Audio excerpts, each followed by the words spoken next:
Hello friends, నేను మీ అంజలిని మాట్లాడుతున్నాను. చూడండి ఫ్రెండ్స్, ఇదిగో మామిడికాయ జ్యూస్ తీసామండి.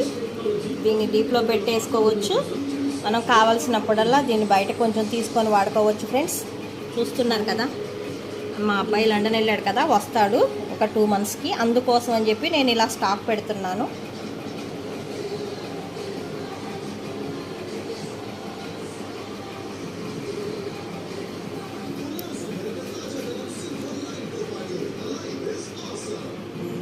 మ్యాంగో జ్యూస్ ఎవరికి ఇష్టమో నాకు కామెంట్ బాక్స్లో పెట్టండి ఫ్రెండ్స్. చూస్తున్నారు కదా, నేను మీ అంజలిని మాట్లాడుతున్నాను. నాకంటే మామిడికాయ చాలా ఇష్టం ఫ్రెండ్స్. జ్యూస్ చేసి ఫ్రిడ్జ్లో పెడుతున్నాను ఫ్రెండ్స్. ఇది నేను ఒక 2 months తర్వాత మా బాబు వస్తాడు లండన్ నుంచి, అప్పుడు ఉపయోగించుకోవడం కోసం అని చెప్పేసి నేను ఇది ఫ్రిడ్జ్లో పెడుతున్నాను. చూడండి ఫ్రెండ్స్.